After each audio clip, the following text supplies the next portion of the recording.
Hey everybody, I just got done filming my segment for haunted hospitals. It was crazy to recount that experience of my life, that chapter of my life.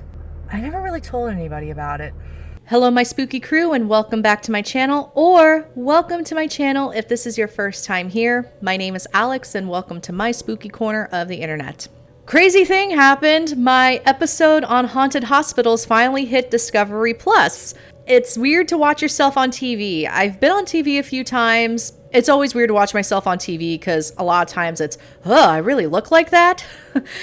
It's like hearing your own voice after you record it for the first time, like, oh my gosh, I sound like that. But in this case, this was a very personal and traumatizing story of mine that got dramatized on a television show.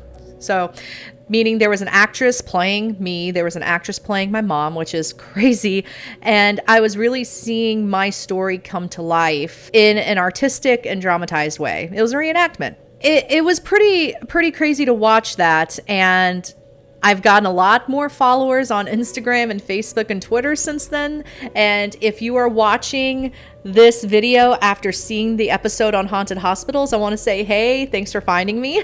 So on that note, be sure to subscribe to my channel, give this video a like, and click on that notification bell so you'll be the first to know when I upload a new video.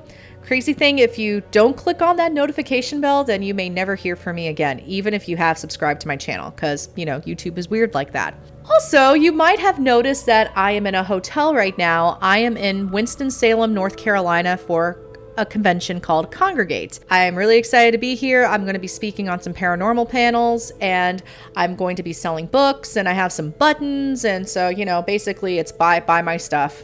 Buy my stuff, buy my books, and all that. Haunted hospitals. I'm sure you are here because you are curious about my experience with haunted hospitals. Let's get started on that. So you might be wondering, where did this all begin? Well, it really started, technically, the process started in summer of 2020, but I have a friend who worked on haunted hospitals for a while ago, and I had told him about, I had a weird thing that happened to me. I started in a hospital, and I told him my story, and that was it. It was just a nonchalant conversation, not a biggie. And then I got an email from the production company that produces haunted hospitals, asking if I had a story to share. And at this point in my life, I mean, the accident was at this point, it's almost 16 years ago. So it was a long time ago. I haven't really told the story to a lot of people. Before haunted hospitals, I could probably count maybe 5 people in the paranormal community that knew about my accident. I have blogged about the accident a few times, but I never really talked about the paranormal side of it. It was a very traumatic event in my life. If you haven't seen the episode on haunted hospitals yet, I'll do the short version. I was in a devastating car accident on New Year's Eve in 2005, going into 2006. What the episode didn't cover, which is fine because, you know, they have to make artistic choices and decisions. I had hydroplaned on a freeway ramp in the rain. And when I had gotten out of the car, I was getting my stuff and another car came and hit me. I flipped onto the hood of the car after they hit me, and I rolled off the car, rolled off the guardrail, and I fell 25 feet down to the asphalt below. Yeah, it was pretty crazy. So the car accident itself was traumatic and devastating itself, you know, especially being in a free fall for a 25-foot drop. I was dying. Like, you know, you think about people can die, I think, at like, 15-foot drops. I mean, it was crazy. So I almost died that night. I had an out-of-body experience. Because it was New Year's Eve and it was raining, all of the hospitals were full to the brim because there were car accidents happening all over the place. I was sharing a trauma room with another patient. When I had my out-of-body experience, he ended up having his out-of-body experience at the same time, and we locked eyes. This is the short version, everyone. It's the short version. And I made it, he didn't. If you want to find out more about what happened, definitely check out the episode on Discovery Plus. I believe you can sign up for a 7-day free trial if you like Discovery Plus. I'm also working on a book about my experience from the car accident to the spirit attachment I was dealing with. I'm hoping to get that out by fall of 2021. I actually want to get it out sooner rather than later, but I also want it to be good. So it'll be a really great companion to the episode so you can learn about all of the experiences that happened that wasn't shown in the episode. My segment was about 18, 19 minutes long, so there's only so much you can show in that amount of time. So there was a lot of experiences that the show didn't cover, which is totally okay. I'm really grateful to BGM Inc. and Discovery Plus and Haunted Hospitals for the opportunity to tell my story. When the producer contacted me in, I want to say it was June or July of 2020. I told the producer my story. They liked it. They passed it on to the big wigs. They liked it. Before I knew it, I was in a car driving to Atlanta. I couldn't fly to Atlanta because this was like COVID pandemic. They didn't want me to go on a plane because they didn't want me exposed to COVID. So I had a better chance of isolation if I drove myself, and obviously practicing safe sanitation and all that good stuff in the hotel and everything. I ended up telling my story in Atlanta in a little studio with a green screen and everything. I did document my adventure going to Atlanta, so here are some clips of me traveling, and here are also some backstage clips of me getting ready to go in front of the camera. Hi everybody, I made it to Spartanburg, South Carolina, and I put on makeup. Woo-hoo-hoo-hoo. Okay, so I'm a little more than halfway to Atlanta. I'm actually getting ready to meet a friend. We're gonna do some exploring out in the Spartanburg area. So if you've watched my video back, what month is it? Back in August, then this is where everything comes together and ties together. So, yep, so this is my hotel room. I'm staying at True by Hilton. It's a nice room. You know, I've lost stuff. Anyway, thanks. So I'm here right now. I just got to the studio. They're setting up food. They're setting up everything. I think roll time, it's like 7:17 right now. Roll time's about 7:45. So I am very excited. Yeah, it's basically the update. I'm trying to keep it brief. Yeah. All right, here's my dressing room for Haunted Hospitals. As you can see, I've already made myself at home. There's the chairs, the seats. It's very, very high class. And we have a TV, and you can see me. Hi. Yeah, it's pretty cool. I'm excited. Ooh, they have a steamer. That's good, because wrinkles. So I think my hair's gonna be a little frizzy for the show, I guess. But these chairs are a little weird. They're like curved. Like what is this? Anyway, they're finalizing my wardrobe right now. I'm hoping I can still wear this shirt, but otherwise I have some burgundy choices. Green, not green, because apparently it's a green screen, so you don't wear green. Otherwise I'd just be a floating head. That would be paranormal. You know that? Anyway, another behind the scenes look. It's getting real, guys. I just got my mic. It's right there. It's a little secret. So when you watch Haunted Hospitals, you're going to say, hey, the mic's right there. Come on. Hey, everybody. I just got done filming my segment for Haunted Hospitals. It was crazy to recount that experience of my life, that chapter of my life. I never really told anybody about it. It was just a thing with me and my mom. I am feeling incredibly raw right now, and I miss my mom. I miss her a lot. I wish she could have been doing this with me, but, you know. So I'm telling the story for both of us. Thanks for joining me on this little journey to Haunted Hospitals in Atlanta. I hope you all enjoyed the episode, and I'll see you next time. That was it. I didn't hear from them again until like maybe a few months ago. They wanted to confirm like my last name was being pronounced and spelled properly, and you know where the incident took place. So this all happened in San Diego, the car accident itself. The car accident, the spirit attachment, everything that happened was in San Diego. It was really crazy to watch myself on TV and seeing like what Earth 2 Alex looks like, or other Alex. I've actually called this person Other Alex.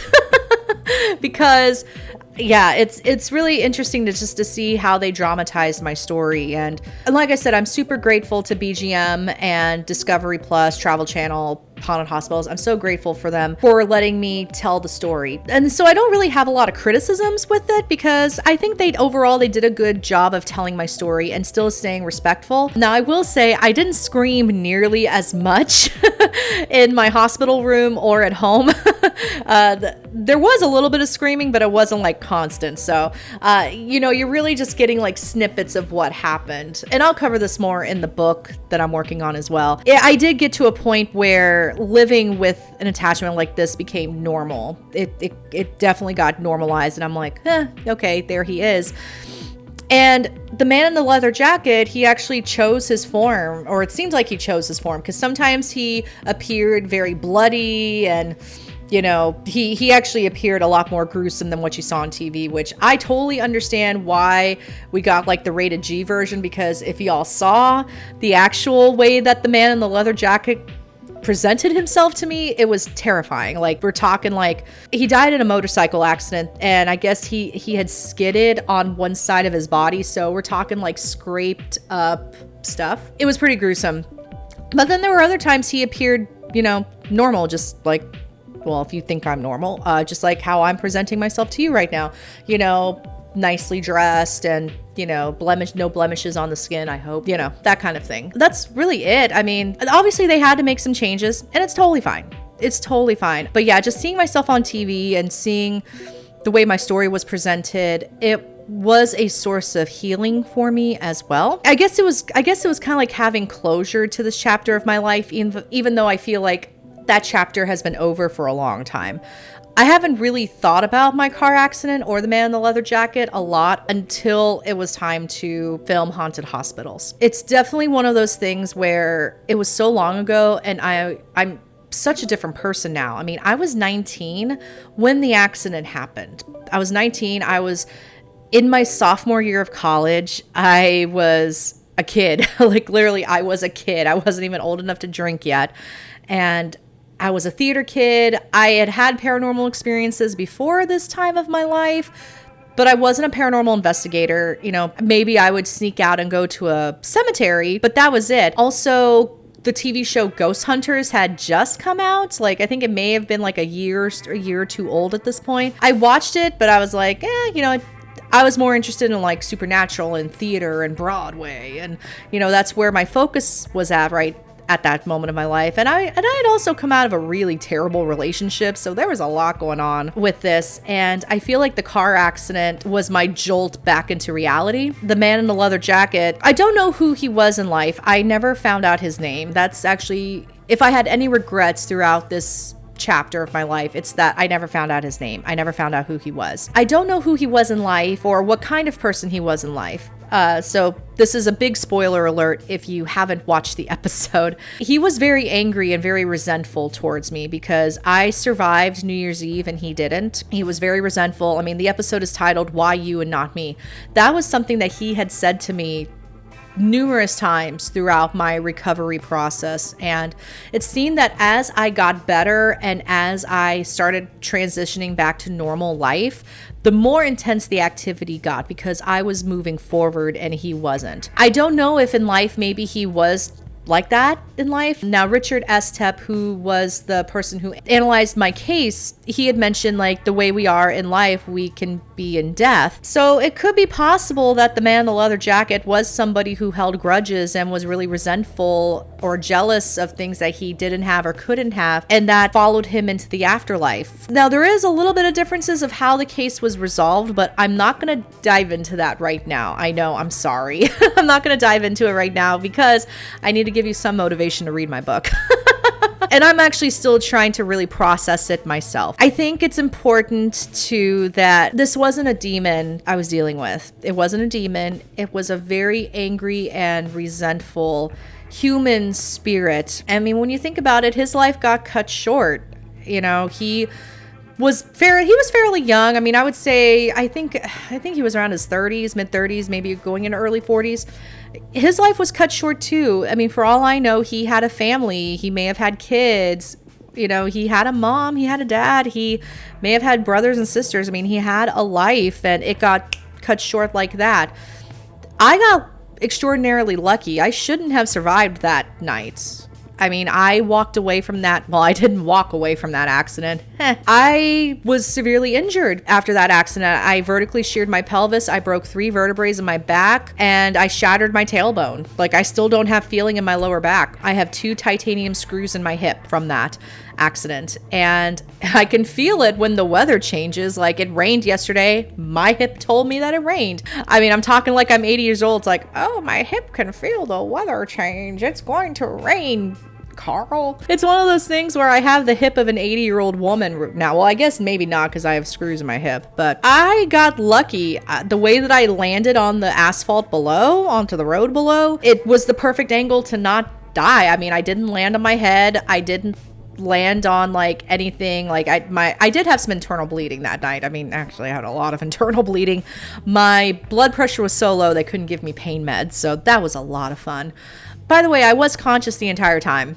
As when the car hit me, falling, I didn't start blacking out until I was in the ambulance and getting into the hospital and coming in and out of consciousness. It was a pretty crazy experience in my life, and then the out-of-body experience is a whole other thing. Overall, you know, seeing myself on TV, it was weird, but it was also very cathartic, and there was some healing with it. I hope you get a chance to see the episode, and I hope you have an opportunity to reach out to me after you see the episode. Let me know what you think. I'd love to hear your thoughts, and be sure to stay tuned for my book coming up about this whole chapter of my life. Before you go, don't forget to subscribe to my channel and give this video a like, and feel free to share this video with your friends and family who also enjoy the spooky stuff or haunted hospitals. Thank you all so much for watching, and I'll see you in the next round.